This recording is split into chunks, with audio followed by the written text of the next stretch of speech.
Hey now YouTube, Joey brings it back again. Callie on another wonderful Friday evening. It's about 7 p.m. Pacific Standard Time. It's a little overcast, teeny bit breezy, but it's still 68 degrees. I love it, man. And what do we like to do here, at least in my family, on a Friday night? I bring my boys, especially in the summertime, I bring my boys to work. I close up shop. They're on the computer playing Fortnite, playing all these different games. And I do my YouTube videos so they can make fun of me all week long, asking me how many subscribers I have, quoting all my sayings, cracking up at me, making fun of me. But that's what we do. Spending time with the fam and doing the little things that we like to do. You know, I don't need to be out at the bars drinking. I just do my videos, coach my daughter's soccer team, spend time with the family. And what I want to do today is, of course, we're going to show baseball cards, but I want to talk a little bit about the National, the upcoming National. I'm not going to be able to go. I've never been to one. I always coach soccer tournaments during that part of the year, but I'm going to do everything I can to make my first National next year so I can meet a lot of the great YouTubers, a lot of my buddies, a lot of people that I've always wanted to meet. But I have one little piece of advice that I wanted to give you guys, anybody going over to the National.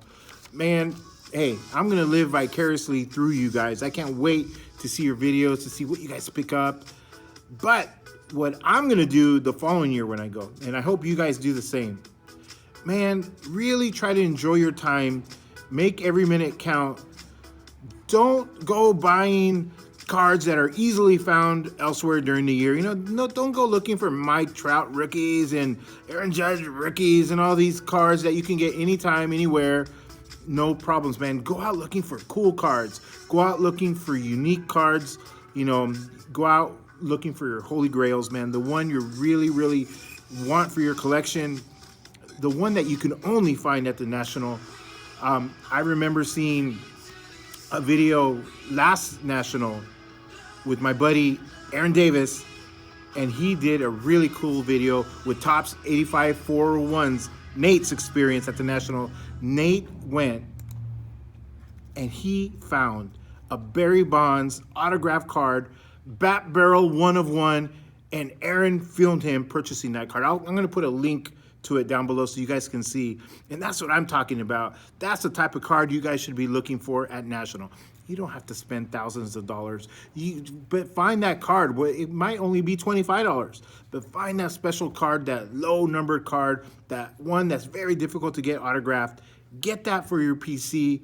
And I think if you do that, you'll have more time to spend meeting people to really bring in and soak up the experience of being a National. Coming from a guy that's never been, I know, but that's what I'm going to do next year. I can't wait, guys. So the way I like to say on my channel,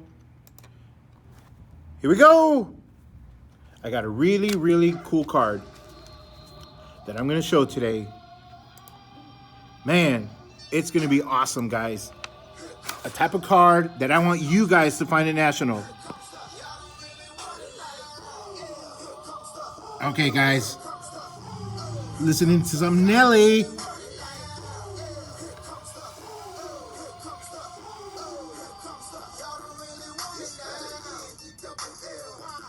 Boom! Check out this card, guys. I'm gonna let you soak it in just for a minute. 1967 Venezuelan Topps Retirado set, Hall of Famer Sanford, Sandy Koufax, Dodger legend. Check it out, guys. Look at that. Look at the pose of this card. Look at that iconic image. Now, like I said, I love to collect unique cards, special cards to me in my PC. The ones that people are gonna say, what in the heck is that? Where did you get it? I've never seen one. Maybe this is gonna qualify as such. Man, ask anyone who is building a master player collection for the registry. Ask them how tough are the Venezuelan Topps to track down in high grade. Man, ask them how tough they are to track down in any grade, period. It's crazy, man. These are unique cards. You can just imagine how hard this card would be to find in good grade. This is not a good grade by any means, but just imagine. Hey, the card stock is paper thin. The borders are almost non-existent. So how are you going to get a standard card when there's hardly any white border? And believe me, there were not any 9-page pocket sleeves back in the day in Venezuela. There definitely were not any top loaders. And even today, man, especially given the country's political and economic environment, you ain't gonna find any now. But, you know, that's a topic for another day on a different channel, man. 1967 Venezuelan tops. Awesome cards. Check it out, guys. Look at the color. But again, look at that pose. Gripping the ball. Retirado for all my Spanish language, non-speaking Spanish language buddies on YouTube. That means retired. And what just came to my mind is the movie Carlitos Way, when Al Pacino is trying to tell one of his buddies that he's out of the business, that he's retired, and his associate goes, "Retired? Retired?" That's what comes to my mind. But retirado means retired. This is such an awesome set, guys. Look at that card. Look at the blue background. Listen, this is graded a poor 1. The reason being, you guys see a little bit of that staining on the side. If it weren't for that staining, this would no doubt grade about a 6, maybe a 6.5. And if it did, I would not be able to have this in my PC. So I'm glad it has that staining right there. It does not bother me. It's so cool, man. This set, 67 Venezuela tops, came in 3 series for tops. Let me lower this a little bit. First series were the local pros, and they even had some good players in that series, man. Davey Concepcion of the 70 Reds, man, the big red machine. They had Bobby Cox, Hall of Famer. And they had one of the greatest players of all time, Luis Aparicio. They were all in the Venezuelan Pro League. First series. Second series is this, Retirados. Man, we're talking about big names. Babe Ruth, Lou Gehrig, Satchel Paige, Cy Young, Tris Speaker, Ty Cobb, Honus Wagner, Chrissy Matheson, Roy Campanella, and of course, the left hand of God, Mr. Sanford, Koufax, just to name a few, guys. This card, man, the third series were all your traditional tops, American issued guys. You know, the Mickey Mantles and the Willie Mays and Hank Aaron's, all the guys you've seen on the regular American issue. But man, this is such an awesome. Let me see. I wrote down some things here about how hard it is to get this card in general. There's only 29 Koufax cards that have been sent to PSA. The highest is a PSA 7, Pop 2. There's a PSA 5 with the Pop 5. There's PSA 4 with the Pop 4. Prices. I paid 2010, I paid $245 for mine. It was raw. In a card show way back in the day, like I said, about 2010. Then I got it graded. Listen, dealer price tag on this card was $250. I was trying to get him down. He was in no mood to haggle. He knew. He told me this was his final price, $245. You imagine? $5 deal.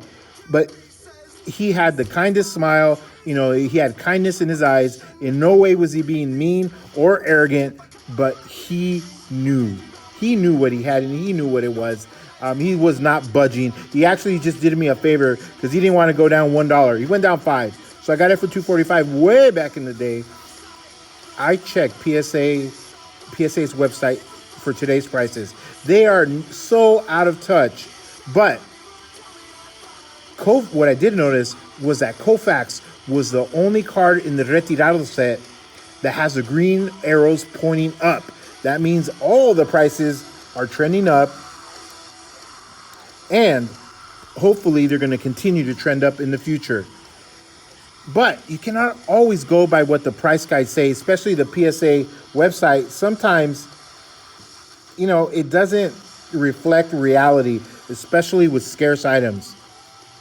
It said that a PSA 4 Koufax was worth $750 with the arrow trending up, $750 plus. However, what did I just say, man? I checked on the PSA website. Let me pause this. And I saw on there that a PSA 4 sold for $3,650. The PSA price guide says $750 plus, trending up.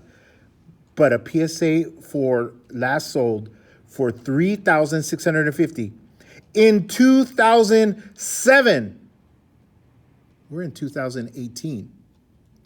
I wonder what those two PSA 7s would go for today. Man, I would probably have to say over $20,000. Who cares that the price guide says $750? You cannot find this card. It doesn't exist. There aren't any. And all you need to do is to get two crazy Koufax collectors that are going for the master set that just have to have this card, especially in high grade. Remember, the PSA 7 is the highest grade available. And just imagine that they both have the deep pockets. Crazy, man. They're both going for the holy grail of Koufax cards. It would be go time. 4th of July fireworks. The sky's the limit. I swear they would probably battle it out. I would say for 20 G's. Easy. Out of my range, out of my budget. But I got this one, guys. No problem. Like I said, way back in the day. Look at the card, man. Razor sharp corners. Beautiful centering. Beautiful registration. That iconic ghostly image. Retirados. It's just, I don't know, man. What do you guys think about this type of card? I'm telling you, all you guys that are lucky enough to go to the National, pick up this type of card. It doesn't have to be this old. It doesn't have to be expensive, but get something that you can only get at the National. Something like this card. Man, Mr. Sandy Koufax, legend, Hall of Famer. I love it, guys. PSA 1, who cares? It's the beauty. PSA for life. PSA forever. Vintage forever. Man, I'm going to finish it off here with some Sandy Koufax shots here. And I think you guys are going to really, really like it. Check it out, man. This is Joey Brings It, signing off from Cali, man. Enjoy, my buddies.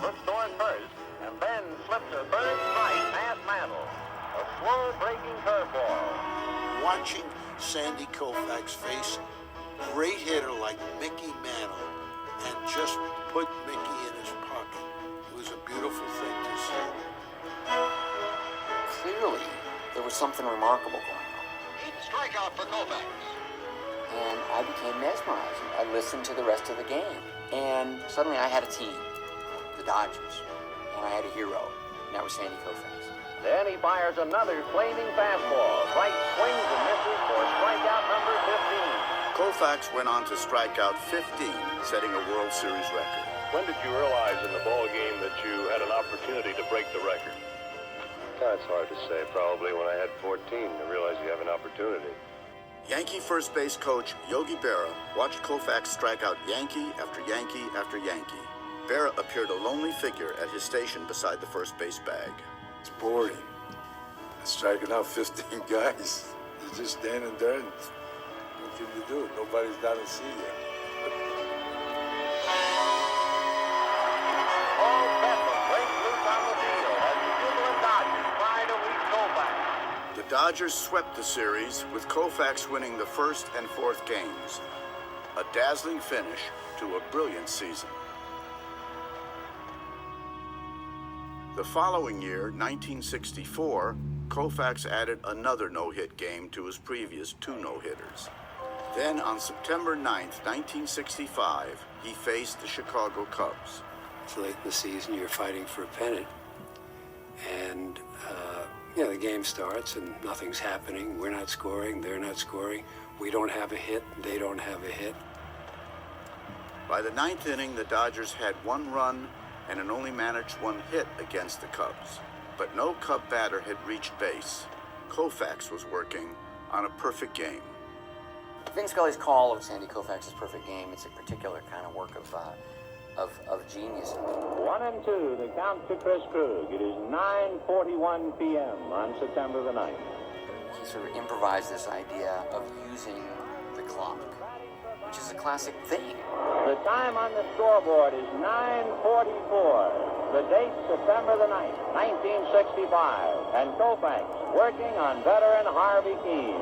Vin Scully was telling us that something historical, something remarkable, something worthy of noting and remembering was very likely unfolding. And he told us by making it significant enough to tell you what time it was, play after play. It was great showmanship and great storytelling.